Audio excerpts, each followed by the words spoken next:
se llama el Shabbat Gadol, el Shabbat anterior a Pesaj. Ahora viene la próxima semana y ya tenemos Pesaj. Cuando salimos por fin de Egipto, ya nos rescataron y ahora viene la libertad. ¿Qué hacemos con nuestra libertad? Eso lo vamos a explicar luego. ¿Qué hacemos con nuestra libertad? ¿A dónde nos vamos? ¿A dónde nos dirigimos? ¿Qué hacemos? Bueno, la Parashá, este es el tercer libro de la Torá, que se llama Vaikra. Vaikra, que es levítico. Aquí están todas las leyes para los sacerdotes, los levitas. Y obviamente esta parashá es tan complicada como las parashot anteriores, que vienen todo lo que son los korbanot, los sacrificios, por el pecado hecho inconscientemente, por el pecado hecho conscientemente, por el pecado hecho a mansalva, por las transgresiones hechas con conciencia. Aquí viene todo eso. Ahora,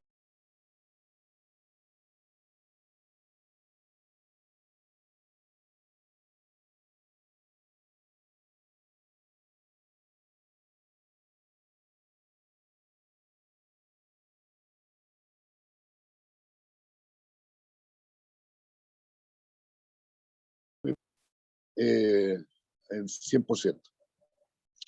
Ahora, sacrificio, no se llama, está mal traducida la palabra sacrificio. La palabra korbanot significa acercamiento, korban, acercarse. Es un acercamiento a Dios a través de un animal o a través de vegetales, como por ejemplo la entrega de las harinas y todo lo demás, aceite. Pero todo tiene un sentido de traspasar lo malo que uno ha hecho para pedir perdón.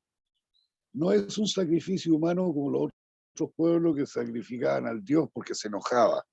El Dios no se enoja. Dios no se enoja con nosotros. Nos trata y nos prueba permanentemente para que siempre seamos mejores y superiores. Vamos a comenzar con la... y aquí hay una cosa muy especial en esta parashá.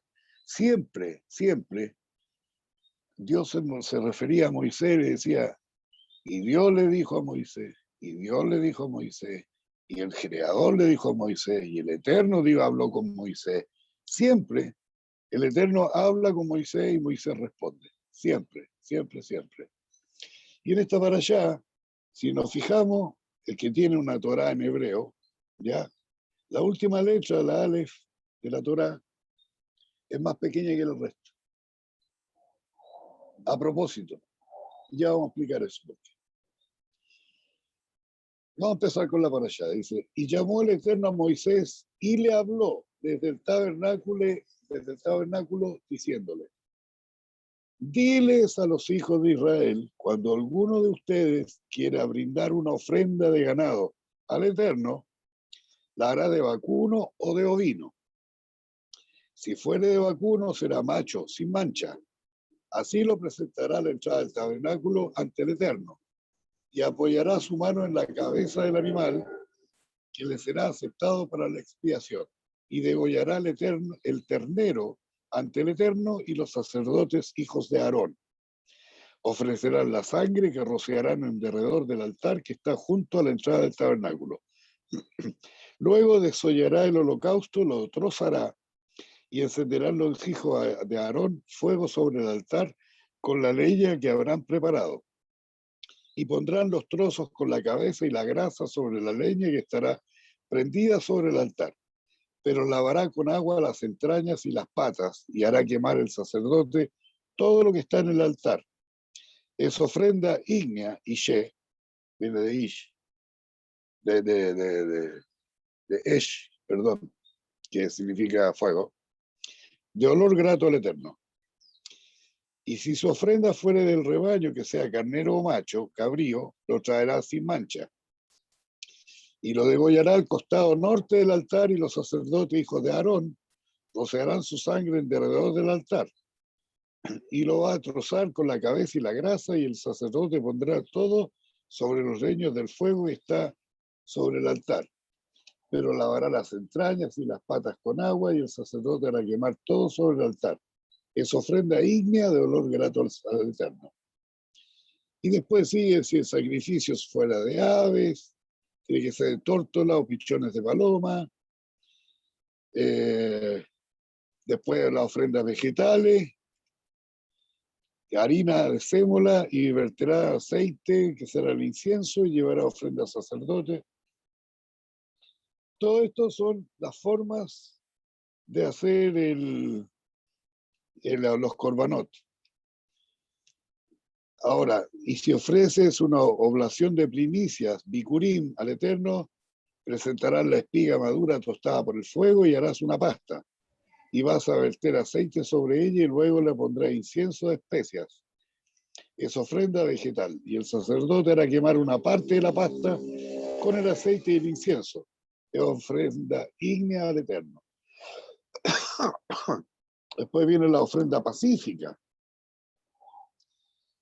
Y después viene la ofrenda por la paz. Y le dijo: si algún alma pecare por error contra cualquiera de los mandamientos del Eterno concerniente a lo que no debe hacer, en caso de que sea sacerdote ungido el que pecó, hace así culpable al pueblo. Ofrecerá al Eterno por su pecado un novillo sin defecto como sacrificio expiatorio. O sea, aquí el sacerdote no se salva de que pueda cometer algún pecado. Igual tiene que purificarse. Aquí las purificaciones, el que tiene más plata, el que tiene menos plata, todo tiene que hacerse a conciencia. Mira, cuando un jefe de tribu o gobernante peque por error contra alguno de los mandamientos del Eterno, su Dios, en relación con las cosas que no deben hacerse, incurre así en culpa, apenas se le hace saber el pecado que cometió, brindará como ofrenda expiatoria un macho cabrío sin defecto. Todo lo que te está explicando acá es que Dios, cuando nos entregó la Torá, dijo: sean santos porque yo soy santo. Puedes incurrir en error, pero cuando te das cuenta del error tienes que pagar tu culpa. ¿Y cómo lo pagas? Con estos korbanot. Si tienes una culpa porque no lo quisiste hacer, pero resulta que por esas cosas de la vida lo lograste, lo hiciste y pecaste.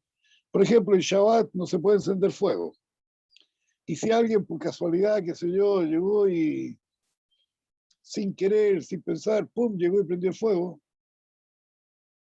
o encendió un encendedor o un fósforo o alguna cosa así, que está prohibido el Shabbat, no se dio cuenta, cometió un pecado, un error. Para nosotros la palabra pecado no existe, existe el error. Y alguien le dice: oye, prendiste la luz. Ay, no me di cuenta. Ya, pum, anda con una tórtola y ofrécela en sacrificio porque no tiene la culpa la tórtola. Y yo tuve la culpa. Porque por error, por no pensar o sin tener ganas de cometer un error, lo cometí. Ya, Dios nos pide que seamos perfectos. Sabemos que no somos perfectos y que vamos a cometer errores. Y por eso los korbanot, o los sacrificios, se extendían por todo el año y por cientos de años se extendieron porque siempre el pueblo estaba pecando, porque es normal pecar. Estamos hechos para cometer errores, pero darnos cuenta de los errores y tratar de superarlos. Eso es lo que te dice en el fondo de esta parashá. Ahora, si vamos al principio de esta parashá, en Baikra, como dije al principio, y llamó el Eterno a Moisés y le habló desde el tabernáculo, diciéndole, bla, bla, todo lo que sigue. Dile a los hijos de Israel, cuando uno de ustedes quiera brindar una ofrenda. Bueno, acá, si vemos al principio del Mishkan, Dios le habla a Moisés y le dice: mira, puse a Eliab y Bezalel como jefe de todos los que hacen casas, de los que hacen oro batido, de los que trabajan madera, de los que trabajan las joyas, qué sé yo. Dile a ellos que hagan esto.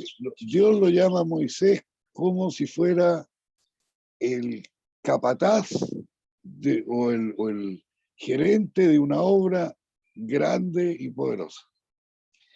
Pero cuando ya estaba construido el Mishkan, cuando ya estaba todo hecho, los platos de la proposición, las mesas de la proposición, las oblaciones, la mesa de los panes, el arca de la alianza, el Santo Santorum, estaba todo hecho. El Moisés se quedó afuera, como en humildad, diciendo, bueno, tú me mandaste a hacer todo esto y todo el resto de la gente lo hizo, pero yo me quedo afuera, porque yo soy humilde y si tú no me llamas no tengo por qué entrar al Santo Santorum. Ya había pasado la nube, había caído la nube sobre el tabernáculo y Moisés estaba afuera. Y Dios lo llama, aquí específicamente, Vaikra, y llamó. Hey, Moisés, ¿qué haces afuera? Ven, entra, no te quedes afuera, tú eres importante, no te sientas tan fuera de lo que yo te mandé a hacer a ti. Esa humildad de Moisés le ganó todo lo que fue grande después para el pueblo judío.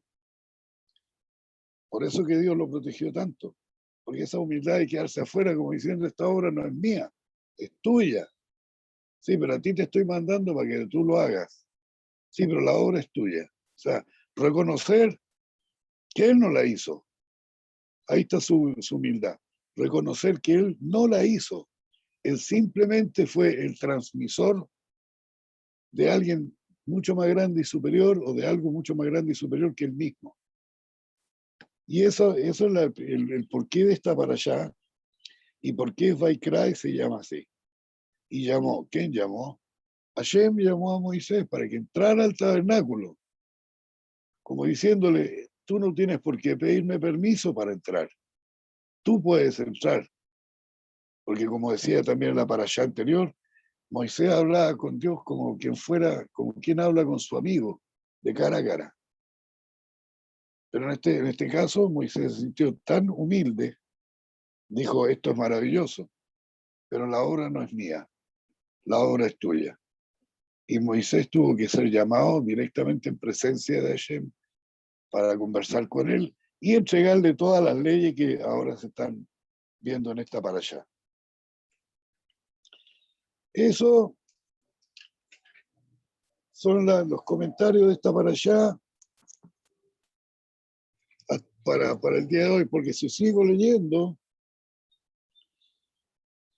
después para finalizar la parashá le dice, y le dijo el Eterno a Moisés, si un alma pecara contra el Eterno, negando a su prójimo lo depositado y lo confía en su mano, o le roba, o le perjudica en algo, o encuentra una cosa perdida y lo niegue, o jure en falso respecto de las iniquidades en que incurrió, asumirá en tales casos su responsabilidad devolviendo lo robado, indemnizando por los perjuicios ocasionados, restituyendo lo que le fue confiado o devolviendo el objeto encontrado, o desdiciéndose de lo jurado en vano, y pagará al perjudicado su capital afectado, agregándole un quinto.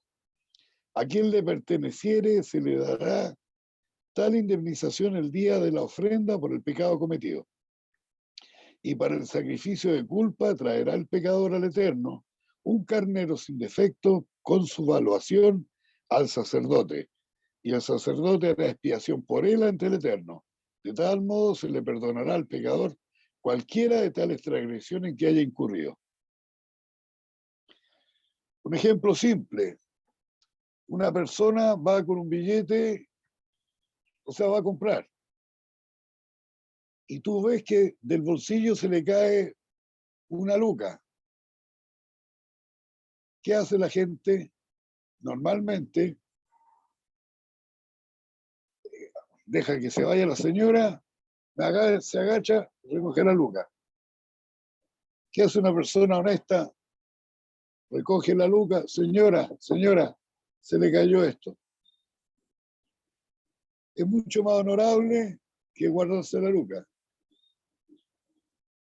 Eso en el fondo es lo que te está diciendo acá.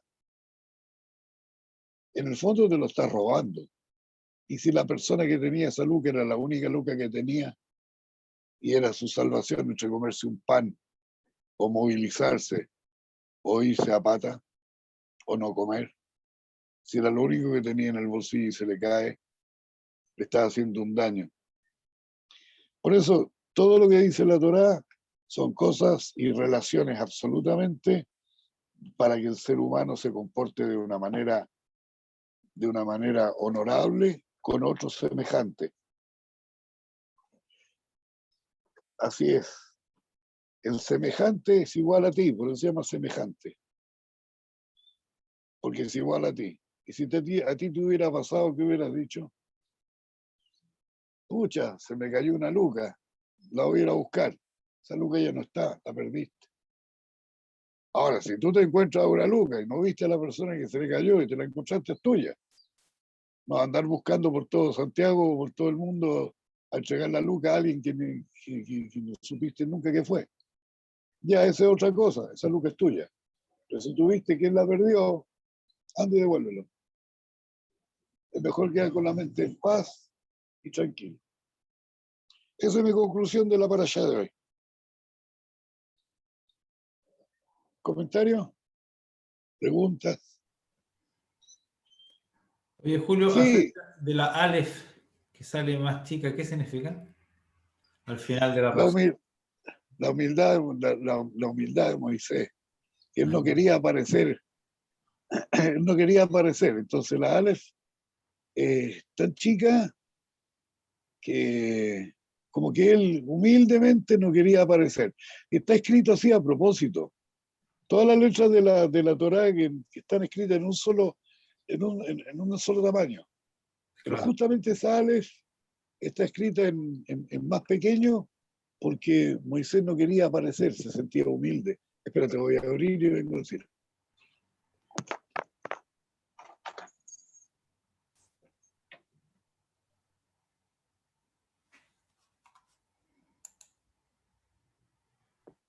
Mire, don Julio atrás tiene la chaqueta ahí preparada, la anti,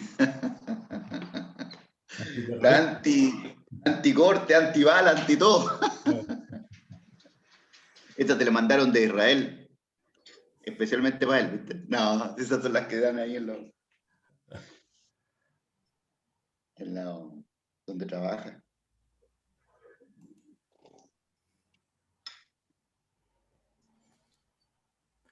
Si quieren, también pueden ir anotando las preguntas.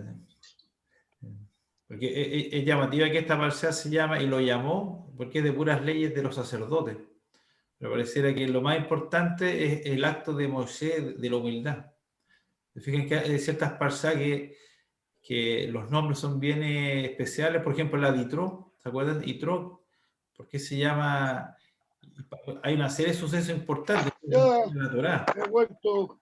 pero el nombre de Yitro. Oye, Sí, una cosa, siempre he tenido duda. dime. Debe ser una verdadera carnicería el templo, porque a cada rato me imagino que sacrificaban bastante. ¿Qué se hacía Eh, con la carne? Porque no vaya a quemar toda esa carne, ¿no? no, la mayoría de las carnes se las comían los levitas y los sacerdotes. Ay, Está especificado ahí. Las ya. partes extra, la grasa y todo lo demás, No, ¿cuál es el número? 6199. 6199. Ok, listo. Ya, ahora sí. ¿Y el pueblo no comía carne? Porque no ha sido poca la carne. Sí, sí comían. Lo que pasa es que esto de las carnes del sacrificio era para el sacrificio. Eran para sacrificio, no eran para comérselo ellos. Ellos comían otras carnes, comían igual, pero estas eran para los sacerdotes. Por lo general, la carne se quemaba entero el animal. Hay unas partes ahí de la Torá que dice que las otras partes de las comidas se las comían los levitas y los sacerdotes del templo. Y hoy día, ¿cómo se aplica esto? Obviamente no existe el templo, y aunque se reconstruyera el templo, yo no creo que se volvería a la práctica de matar animales y sacrificarlos, ¿o sí? La verdad es que se supone que si se reconstruye el templo tendría que volverse a las prácticas anteriores. Lo que sí, que ahora como no existe el templo, por eso están las sinagogas. Ya. Entonces, todas las oraciones que hacemos en la sinagoga, los días a viernes, que se en la noche, reemplazan los sacrificios del templo. Porque antiguamente se iba al templo y hacían los sacrificios, pero no existían sinagogas fuera de Israel, y en algunas partes, no eran tantas las sinagogas. Cuando ya se instituyó después del templo, cuando se destruyó el templo, ahí empezaron los rabinos y dijeron, bueno, tenemos que reemplazar el templo con algo. ¿Con qué lo reemplazamos? Con la sinagoga.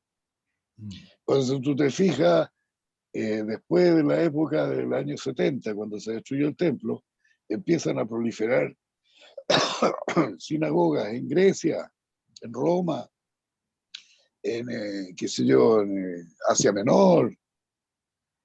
Empiezan a haber sinagogas porque habían comunidades judías que no estaban en Jerusalén o en Israel. Había comunidades judías que estaban fuera y necesitaban tener también sus lugares de oración.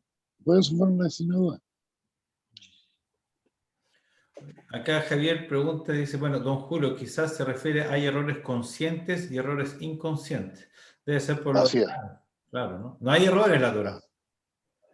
O sea, errores vamos a cometer siempre. Oh. Lo que pasa es que hay errores conscientes y errores inconscientes. El error inconsciente es, como te decía yo, que tú llegáis, de repente, pum, prendiste la luz, sin querer. Y el Shabbat, o prendiste un fuego, el Shabbat, uy, no lo hice consciente. Anda y pide perdón. Y se supone que todo lo que haces, lo tienes que hacer con conciencia, consciente de lo que estás haciendo. No es fácil. No es fácil. Uno de repente actúa en forma inconsciente o dice una mala palabra inconscientemente. O te enojaste por alguna cosa con alguien en forma inconsciente, porque te dijo algo que no te gustó. O sea, hay muchas situaciones que son de inconsciencia, pero hay muchas cosas que son para dañarte en forma consciente. Esos pecados de conciencia también tienes que hacer una teshuvá. Tienes que interiorizarte y decir perdón por lo que hice. Pero cuando tú haces un pecado por conciencia, tienes que pedir perdón en 3 oportunidades. Tienes que pedir perdón a la persona que le hiciste el daño. Esa persona tiene que perdonar. En segundo lugar, tú tienes que perdonar tú por el daño infligido a la persona. También puede ser difícil. Y después de eso, cuando te perdonó la persona que fue receptora del daño y te perdonó, después te perdonaste tú, después le tienes que pedir perdón a Dios, para que Dios te perdone. Y después de eso, estar consciente de nunca más volver a cometer ese mismo error con nadie, porque si no, vas a seguir pecando. Todo tiene un sistema duro, pero en la medida que uno vaya haciendo las cosas con conciencia, mejor. ¿Voy a cometer un daño? ¿No voy a cometer un daño? Por eso que Dios te dice, elévate, siempre sé elevado. Ustedes son un pueblo de sacerdotes, y sean santos porque yo soy santo. Dios en su grandeza no se equivoca. Hashem no se equivoca. Nunca se ha equivocado, porque todo lo tiene consciente. En él todo es conciencia absoluta, conciencia de todo. Entonces, si nos dio a nosotros la Torá es para que tuviéramos humanamente la máxima conciencia y tratar de ser lo más consciente posible con todo. Si tú vas caminando por una calle y ves un chanchito de tierra, ¿qué hace una persona? Ah, llega y lo pisa. Yo desgraciadamente no lo piso. Paso por al lado, lo miro y lo dejo que siga su camino. Es una criatura de Dios. Si veo una araña, y a mí las arañas me ponen peludo, no las mato, las miro y las dejo que se vaya. Un día yo te voy a contar una historia que es lo más idiota que me va a decir, este es un idiota. Una araña de rincón enorme estaba en mi casa en el baño. Ya, estaba en el baño. Y de repente dije, ah, es una araña de rincón. ¿La mato o no la mato? Bueno, la araña de rincón se escondía en su rincón y tenía su tela. Y me vas a creer que yo, cuando salía, entraba al baño, la araña de rincón estaba adentro, hacía como que me miraba, rum, subía. Estaba mi familia entera y sabían que estaba la araña de rincón.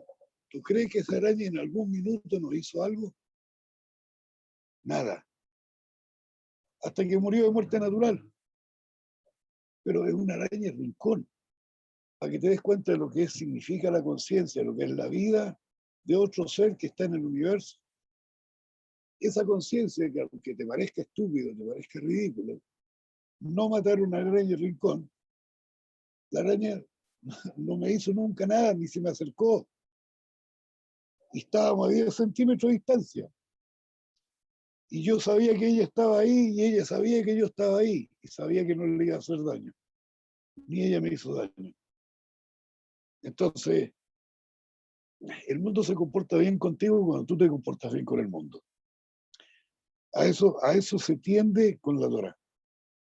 A que el mundo entero gire no en torno a ti, sino que todo el mundo, todas las cosas de la creación giren en torno a su propia, a su propia forma de ser. Si tú no infieres con la creación te beneficia, no va en contra tuya. Son dos caminos paralelos que van en ayuda mutua. A eso tiende la parashá, no la parashá, a eso tiende en el fondo la Torá, a que respeten la creación y la creación te respetará a ti. Lo que pasa hoy en el mundo, el ser humano se ha creído tan poderoso, tan inmensamente grande y tan extraordinario, que mira cómo tiene el mundo. Está lleno de deforestación, falta oxígeno, el aire está contaminado, las aguas están contaminadas. En vez de cooperar con la naturaleza para que todos seamos felices y vivamos un mundo en el que cada día sea mejor, hemos hecho que el mundo sea cada vez peor. También la Torá defiende, aparte de la vida, defiende que tú seas consciente de todo lo que estás haciendo y defiende también a la naturaleza, defiende el aire, las plantas, los peces, los animales, porque todos tienen derecho a vivir y todos tienen derecho a desarrollarse y a hacer las cosas para las que fueron diseñadas. Eso es. Don Julio, una pregunta Sí, respecto a lo que usted está mencionando. sí, Mire, le voy a hacer una pequeña introducción a qué se refiere mi pregunta. ya, Yo trabajo como sicario. Mi trabajo es matar lo que me manden a matar. Yo controlo plagas. Eh, ya. Vivo asesinando animales. Vivo haciendo eso. Eso es mi vida diaria. En Shabbat me cuesta un mundo no matar las moscas que andan aquí dentro de la casa porque me enferman los bichitos. Pero es mal mirado eso según la Torá. Es un trabajo que no debiera hacerse así como el publicano, por ejemplo, o no sé. ¿Cuál es la apreciación o la perspectiva de la Torá respecto a lo que yo hago? Porque igual me he sentido incómodo, no con esto, sino que con otras cosas que he leído antes respecto al respeto de la vida. Y yo siento que por dinero estoy terminando muchas vidas constantemente. ¿Por qué no me habla un poquito de eso, don Julio, por favor? Bueno, respecto de eso, es tu trabajo, desgraciadamente vives de eso. Pero la Torá que te dice, o sea, todo está creado en el universo, todo está creado en la Tierra para que todo sea uno en apoyo o beneficio del otro. Antes de que salieran los plaguicidas, o que se inventaran los plaguicidas, la misma naturaleza se encargaba de matar lo que era en exceso para que hubiera un equilibrio. Un ejemplo, hay unos pájaros que tienen como 5 o 6 huevos cada vez. Y hay unos monos que se comen esos huevos. Pero los monos no se comen los 6 huevos, se comen 2 y dejan 4. ¿Por qué? Porque ellos saben que si matan los 6 no van a tener alimento para el futuro. Hay murciélagos que controlan las plagas de bichos. Se comen los bichos. ¿Pero cuántos bichos comen? Lo necesario para que los otros bichos puedan crecer y sus generaciones también tengan alimento. Antes que existieran los plaguicidas, no existía este comercio de matar bichos para ganar plata y para venderle los plaguicidas. Las plantas se están muriendo por los plaguicidas. Por eso que los bichos que se van a las viñas, por ejemplo, matan al animal que le hace daño a la viña para que la viña crezca bien.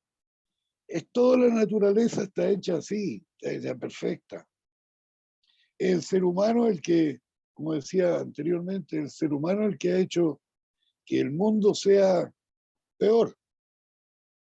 Pero la creación en sí está hecha tan perfecta que todo cumple una labor específica. Mira, con respecto a lo de la araña, lo que te estaba contando. La araña de rincón tiene un depredador y ese depredador es la araña de patas largas, la tigrada. Si yo mato a la araña de rincón, la araña tigrada no va a tener alimento, pero va a crecer. O si mato la araña tigrada, ¿ya? La araña rincón se va a proliferar mucho más, porque no va a tener su depredador natural que controle a esa masa de araña. Todo tiene un control, todo tiene un porqué, todo tiene un sentido. Desgraciadamente o afortunadamente tú trabajas matando bichos, pero lo que dice la Torá es que está todo hecho tan perfectamente, que todo cumple un rol determinado para que haya un equilibrio en la naturaleza y nada sea superior al resto. Esa es mi respuesta. ¿Te quedó conforme? Oye, va a complementar un poco, hoy día están por fin las tendencias a lo que se llama la economía circular. La economía circular se refiere cuando tú haces un proceso en el cual no desperdicias nada. ¿Y de dónde sacan eso? De la naturaleza. La naturaleza es un equilibrio perfecto en lo que nada se pierde. Es un constante de nacer, vivir, morir, nacer, vivir. Y lo que la materia que muere hace que viva otras cosas. Lógico. Tal cual como dice la Torá, es increíble cómo la ciencia después se llega a la conclusión misma, lo que te está diciendo la Torá. Porque en esencia Adán y Eva, lo que somos nosotros, y deberíamos volver a eso, es el jardinero del Edén. Si nosotros cuidamos el jardín, tenemos un Edén. Si nosotros nos enfocamos a lo que es el humanismo es una doctrina en que el ser humano es lo más importante, que es la doctrina que ha sido los últimos 300 años. Claro, como nosotros somos lo más importante, el resto se tiene que subyugar. Y se producen los desequilibrios, tan simple como eso. Así es. Así es. La doctrina ante el humanismo era la divinidad. Primero Dios y después... No tiene que ver con temas religiosos, tiene que ver con temas de Sí, doctrina. pero antiguamente acuérdate que se pensaba que el Sol y todo el mundo giraba, todo el universo giraba en torno a la Tierra. Claro, claro, claro. O O sea, a ese nivel de estupidez y de egoísmo se llegó. Hasta que descubrieron que la Tierra era un planetita más nomás que giraba en torno al Sol y, y eso sería todo. Claro. Es que tal como dice Julio, las cosas son en paralelo, en equilibrio. La ciencia no niega la religión. Cuando un científico quiere probar que Dios no existe, es entrar en tonteras, porque la ciencia explica cómo funciona algo, por qué, el propósito, idea. Y si tú haces un par de preguntas, es la visión de un ser humano, no más de un simple Homo sapiens que fantasea bastante. No es más que eso. No, pero si tú miras, por ejemplo, un físico, será muy capo en toda su materia física, pero ¿qué sabe de biología? Nada. ¿Qué sabe de medicina? Nada. Es un físico. El árbol de la ciencia, del saber, del bien y del mal, eh, son ciencias, pero cada cual es una rama diferente. De un mismo árbol, indudablemente, pero ¿quién es el tronco del árbol? ¿Quién inventó el árbol, para empezar? Entonces, tú eres maravilloso y experto en una materia. No puedes ser experto en todas las materias. Pero el que hizo la semilla, que hizo ese árbol, del cual salieron todas las ramas, y de ahí salieron frutas, ¿quién hizo esa semilla? ¿Quién la inventó? Eso es lo que no sabe el científico que no cree en Dios. Él piensa que conoce una rama y con eso conoció el árbol. Falso. No conoció la semilla ni el que hizo la semilla. A esa es la profundidad que hay que llegar. Esa es la profundidad. A ver, Claudia dice, ¿cómo podemos en estos tiempos de tanto egoísmo e individualismo practicar la humildad? Para mí, mi modesta opinión, yo hablo con Dios todas las mañanas. Todos los días, todas las mañanas. ¿Y qué le digo? Gracias por darme ojo, gracias por caminar, gracias, lo que lo he dicho varias veces, gracias por tener tacto, gracias por estar sano, gracias por tener familia, gracias porque tengo trabajo, gracias por respirar, gracias por ver los colores de la creación, gracias por saber que yo estoy dentro de un sistema que tú creaste, y darse cuenta de que uno no es la gran cosa, sino que hay alguien o algo mucho, mucho, mucho más grande que uno. Y agradecerle los milagros diarios que le da todos los días.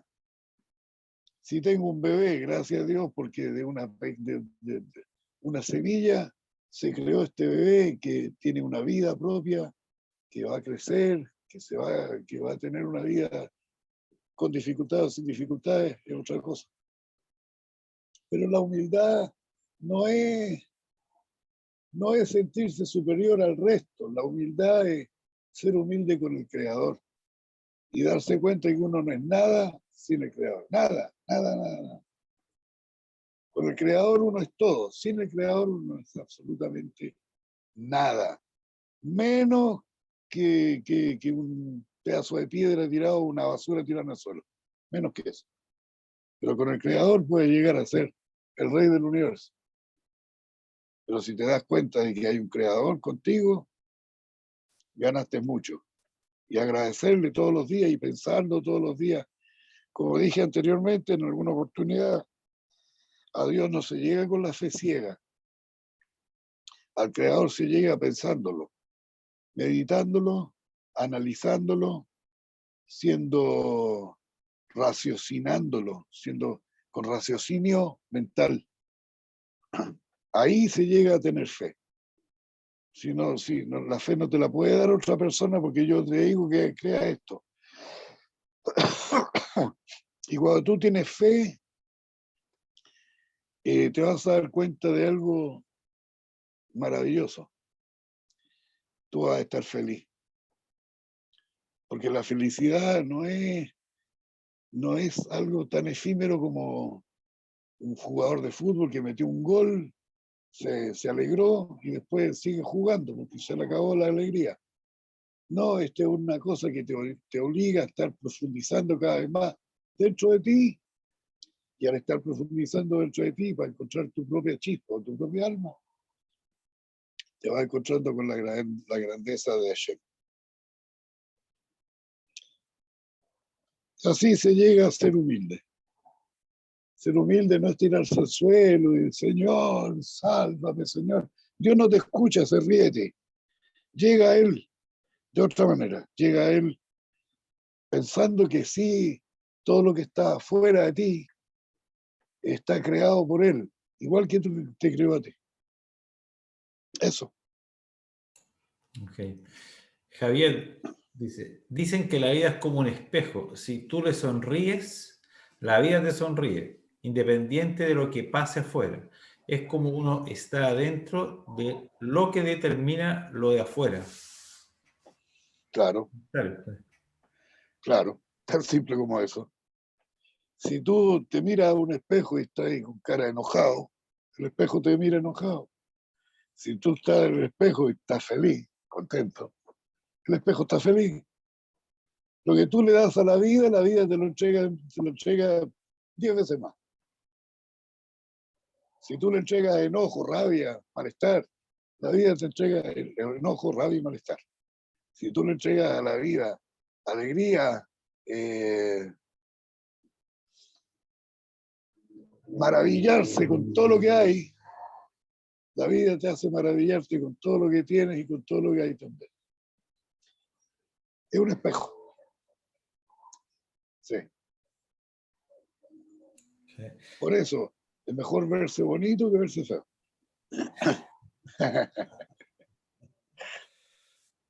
Sí. ¿Qué más? Dice Aunque sean preguntas. comentario, dice, Jacqueline dice muy buenas palabras sobre tus comentarios, la fe y tu interacción con Hashem. Y te dan muchas gracias por la respuesta de mucha sabiduría. Es que te digo que lo que pasa, algo que se me quedó en el tintero. Cuando tú estás con fe, es igual que las piezas de un rompecabezas. Tú te das cuenta cuando la pieza calza perfecta. Es algo interior. Es algo que tú no lo haces ver a los demás para que los demás te vean. No, es suficiente con lo que tú sentiste. Sentiste y te calzó la pieza justa en el rompecabezas. ¡Ah! Y con eso ya tienes la respuesta. No es necesario palabras. A veces el sentimiento y la sensación es tan enorme que no, las palabras como que quedan cortas para poderlo describir. Pero esa búsqueda es siempre, todos los días, a cada rato, en cualquier minuto. Ahora, si te elevas, aprende a aterrizar también, porque vivimos en un mundo normal, donde hay que trabajar, que hay que ir al baño, hay que comer, hay que dormir, hay que tener familia, hay que pagar cuentas. Es un mundo normal. Pero eso no te quita que te maravilles con todo lo que hay a la par. Pero eso es una cosa de práctica. Es una cosa de práctica. Baruch Hashem, tengo esa práctica.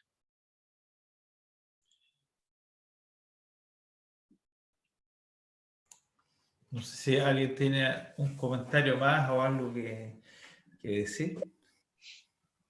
Sí, alguien que comente algo. Sí, don Julio, yo quería mencionar una cosita. Este libro de Levítico, Vayikra, es el libro central de la Torá. La Torá de los sacerdotes, por así decirlo. Entonces, Así es. la religión nos hace creer que al no tener templo o al estar todo este tipo de sacrificios o de acercamientos, como usted decía, al no tener templo están como abolidos o están fuera de lugar. Pero la Torá es un libro actual, un libro vivo y presente siempre. Entonces, ahí yo quería hacer un alcance diciendo que independientemente no tengamos templo, porque vamos a volver a tener, pero independientemente no tengamos templo, la Torá es viva y la Torá es actual y siempre nos está enseñando algo. Es sumamente importante mantener el estudio de este libro. Yo estuve leyendo hace un tiempo que decía que para poder analizar o revisar una Torá, un rollo de Torá que fuera genuino, había que contarle cada 50 letras y había una letra del nombre del santo y bendito, de la Yod Hei Vav Hei.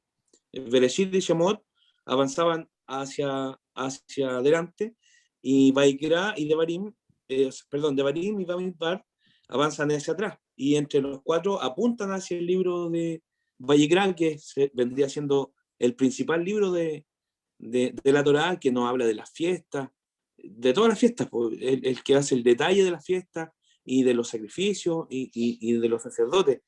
Entonces es súper importante mantener la conciencia que la Torá es un libro vivo, vivo y que está real. Eso nomás quería mencionar, don Julio. Sí, está bien. Mira, en realidad la Torá es tan viva porque es la vida misma.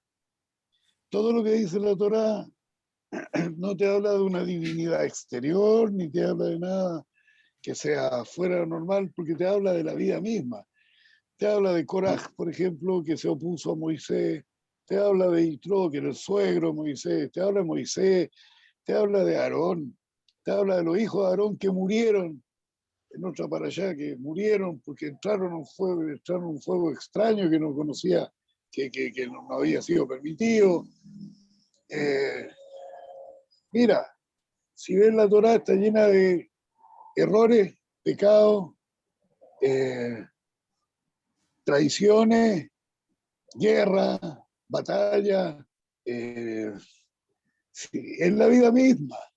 La Torá es la vida. Te lo voy a dar como un ejemplo más pequeño todavía. La Torá es el desarrollo de Bereshit, que la letra Bet es la primera letra de la Torá. Y la última letra de la Torá, o la última palabra de la Torá, es Israel. Bet puede ser la letra Bet, pero también significa casa. Y Israel. O sea, la Torá, que es la casa de Israel. Y también puede ser Bet El, la casa de Dios. O sea, la Torá nos da explicaciones divinas en cosas humanas, para que uno se dé cuenta de que todo lo que pasa en la vida no está bajo, o sea, está bajo la supervisión absoluta del Creador. Él la hizo. Él nos dio la Torá para que nos comportáramos bien y fuéramos santos. Pero la verdad es que la Torá es una palabra viva. Por eso que las otras religiones tomaron la Torá y la estudiaron y la dieron vuelta y inventaron sus otras religiones. Pero todo está en base a la Torá. Porque hay una verdad que está implícita ahí, que es la verdad de la vida cotidiana, de la vida misma, de los personajes que tenemos que nos vamos a encontrar en la vida, de las circunstancias que nos vamos a encontrar en la vida. La Torá es eso, es la vida misma. Entonces ahí nos da qué pasó en esos tiempos, traslademos los tiempos actuales y vemos cómo podemos actuar, cómo podemos interactuar con inteligencia. Eso es. Por eso que los rabinos estudian y estudian.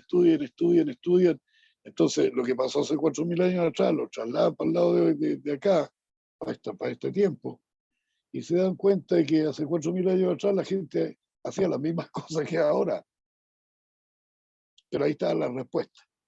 En la Torá está la respuesta de cómo actuar en ciertas circunstancias o en ciertas formas en ciertos personajes que hay en la vida que los vamos a escuchar todos los días.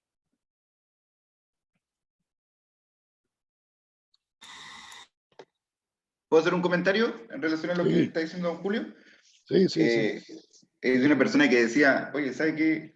Está bien, la gente cree en la Torá, otros en la Biblia y todo el asunto, pero son libros muy antiguos, le decía. Sí, en realidad, o sea, son libros muy antiguos, pero esas cosas a lo mejor le servían para para la gente de esa época, y ahora uno tiene celular, avión y todas esas cosas, y han cambiado las cosas. Entonces, sí, pero, o sea, pero independiente que la tecnología ha cambiado, la sociedad ha cambiado, el hombre sigue siendo el mismo. Y dice, oye, y le decía, este era un periodista muy importante, que hacía esa pregunta, pues entonces decía, oye, pero usted no vio que hace un par de semanas atrás una noticia que impactó al país de un hermano que mató al otro. Sí, pues eso sí, yo fui a hacer esa entrevista. Bueno, ahí está en la Biblia, pues, Caín y Abel. Oye, que una persona, ¿cierto?, se metió con la señora de fulano, rey David. Y así, entonces, todas las cosas que en el fondo han pasado años, pero en el fondo el hombre sigue siendo el mismo, independiente de lo que haya cambiado. Exactamente. Por eso que digo yo que la Torá es viva y es eterna.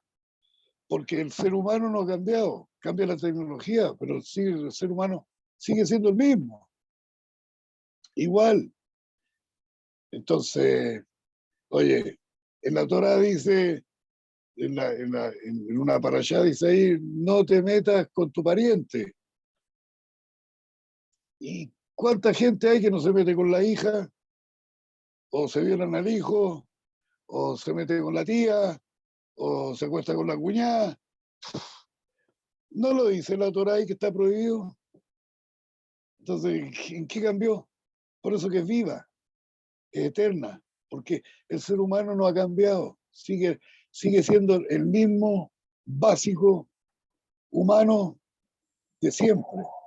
Ha cambiado la tecnología, pero la tecnología es externa, te ayuda, pero mentalmente, espiritualmente, el ser humano sigue siendo lo mismo. Por eso que la Torá, lo que te dice acá, te da normas para que uno sea mejor, para que no caiga a hacer las cosas que hacen los otros pueblos, para que uno sea superior a eso y no igual. ¿Cierto? Hoy incluso lo que habla Julio y la Torá, estas son las conclusiones que he sacado. El gran problema es que como el ser humano no cambia, pero sus juguetitos tecnológicos son cada vez más peligrosos o más creativos, entonces si nos comportamos igual como la lógica, no sé, del mundo romano, con armamento atómico, con el tipo de armamento que tenemos actualmente, claro, ahí las consecuencias son mucho más nefastas. Hay un autor israelí muy interesante, Yuval Harari, el tipo de ateo, pero habla muy bien de lo que produjo la revolución industrial y las dos guerras mundiales. Fue consecuencia de la expansión del colonialismo y del choque de las materias primas. Ahora no podemos cometer el mismo error. La nueva revolución, que es la revolución tecnológica, del high-tech, de la inteligencia artificial, si produce nuevamente la lógica anterior, que es el colapso de dos potencias, que es Estados Unidos con China, que obviamente se están topando porque están invadiendo cada uno sus temas económicos, y si seguimos la misma lógica, bueno, hasta aquí llegamos, señores, porque el armamento ya no da para error, se acabó. No. Si no llegamos al nivel de conciencia rápidamente de entender de que somos todo uno, claro, el error va a ser fatal ahora. Ya no nos podemos dar el lujo de la tercera guerra mundial, porque evidentemente, esto es un cálculo muy simple, 500 bombas atómicas hacen un colapso climático. En este momento, 15.000, para que entiendan. O sea, no hay margen de error, no puede haber margen de error. Si Estados Unidos se enfrenta a China o Rusia o India en un conflicto nuclear, se acabó. Se acabó la especie humana, lo más probable, o se acabó en un 95%. El planeta después sigue. Entonces, yo creo, muchas veces cuando escucho a los cristianos de las profecías en los últimos tiempos, creo que se está refiriendo un poco a esto, que el avance tecnológico, si tú no cambias, si no elevas la conciencia a nivel mundial, tú mismo te vas a destruir porque no alcanzaste. No hubo la comprensión política para decir, oye, lleguemos a acuerdo, porque no puede haber un conflicto nuclear. O sea, olvídense, el desastre sería de proporciones bíblicas. Quizás eso... Sí, pues. Ahora, ¿qué pasaría si hubiera un conflicto nuclear y nos morimos todos? Sí, el planeta, ¿no? Es como, ahora, la pregunta del millón es la siguiente. Si nosotros nos morimos, se acaba el planeta. No. ¿Dios sigue existiendo o no? Claro, por supuesto. Y el planeta Es que sigue también, la naturaleza sigue, saca. está Nosotros, bien, pero ¿la conciencia de Dios seguiría? claro. No. ¿Tú crees que no? Para nosotros no. Ah, no, Para los nosotros. animales, ya. Es como la pregunta que me hicieron hace mucho tiempo atrás, me dijeron, si hay un árbol en el medio de un bosque y el árbol se quiebra y se cae, ¿produce sonido?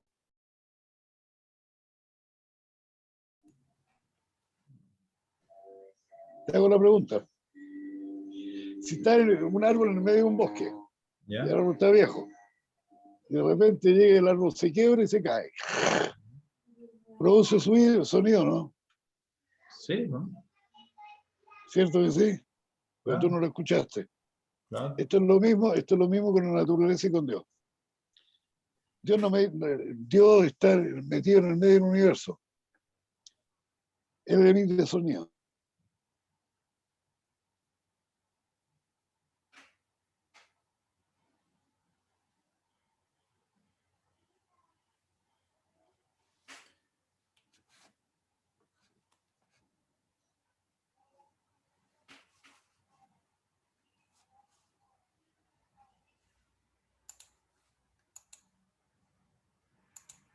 Bien entre nosotros mismos.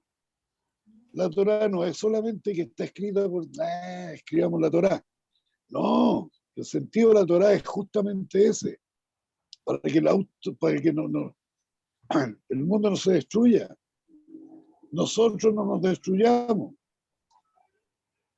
Como decía Espinosa, tú no le interesas a Dios, decía Baruch Espinosa. A ti Dios no está ni ahí contigo, tú no le interesas, pero a ti te tiene que interesar Dios porque es el que te mantiene. Entonces, ¿hasta dónde tenemos que llegar? Hasta que la gente abra los ojos y vea la luz. Hay mucha necesidad espiritual en el mundo, demasiada, y la gente busca por lugares equivocados. Y la Torá es realmente la luz, porque te da las herramientas para que el mundo entienda que está todo hecho para que el mundo funcione bien y funcione parejo y funcione con abundancia para todos. Y funcione, pero maravillosamente bien. Entonces la gente no lo entiende, no lo comprende y se dedica a buscar por otros lados, está en un camino equivocado.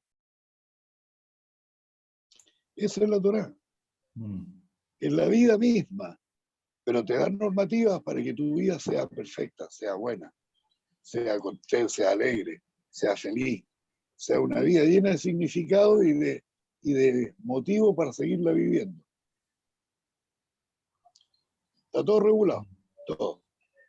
El que quiera aprender, que aprenda. El que no quiera aprender, allá él. Es su propio riesgo. Y por eso es que el mundo está como está. El ego de uno, el abuso de unos contra los otros, el, el creerse superiores a los demás. Como decía anteriormente, preguntaba qué es la humildad. No creerse superior a los demás. A mí me dio la vida una madre como a todo el resto de la gente. Por lo tanto, soy igual que el resto de la gente. La sangre que corre por mi vena no es de ningún color distinto al rojo, como toda la gente. Yo tengo un tamaño que es el promedio de todo el mundo, de toda la gente. Mi color es el promedio de toda la gente. Hablo igual que toda la gente. No soy superior a nadie. No soy mejor que nadie. Que tenga más conocimientos tal vez, pero es porque yo quise tener esos conocimientos. Nada más. Entonces la humildad es sentirse igual al resto. Por eso cuando dice ama a tu prójimo como a ti mismo, que en el fondo eso es la Torá y el resto es comentario, ama a tu prójimo como a ti mismo, ¿en qué te encuentras? En que tu prójimo es igual a ti. Y tienes que ayudar al prójimo porque el prójimo es una copia de ti mismo y en el fondo es una copia de la creación de Dios. Eso es Torah. Eso es Torah. ¿Lo escucharon? Sí, sí, por supuesto. Oye, ya estamos en la hora. Como siempre, Tan rápido. pasa volando. No podría estar horas estudiando Torah y dando comentarios, sacando argumentos. Da para mucha profundidad. Bueno, Sí. próximo domingo, el domingo en la noche es Pesaj. Tengo entendido. Sí.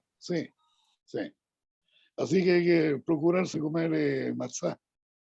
Hay que comprar matzá, la típica matzá Markovitz. Sí. La cuadradita esa, la Argentina.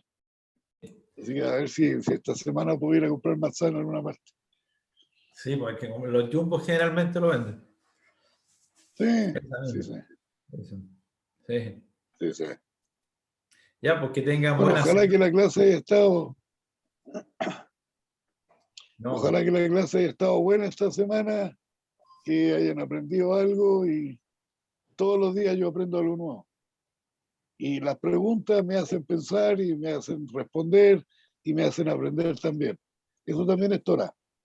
sí, claro. Aprender de los demás y que los demás aprendan de uno. Esa interacción entre... Por eso que cuando los sabios dicen, hasta el hombre más humilde de la calle te puede enseñar algo. Que siempre una pregunta, una inquietud te hace profundizar y saber la respuesta, porque tienes que dejar contento con tu respuesta o conforme con tu respuesta al que te hizo la pregunta. Y para eso uno tiene que aprender y estudiar. Eso es lo interesante de la Torah también, eso es luz. La luz no es una luz que ilumina nomás, sino que la luz del entendimiento. Sí.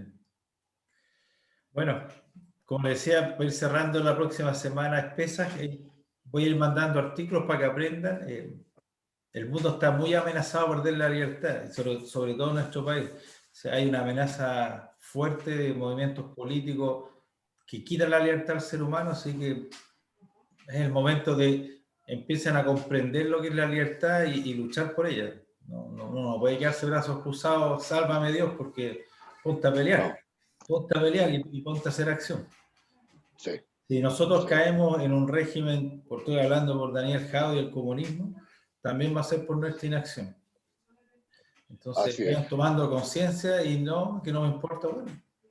Justo acá también está un amigo venezolano, Luis, él les puede dar testimonio de lo que pasa en los países cuando llegan tipos de esa calaña.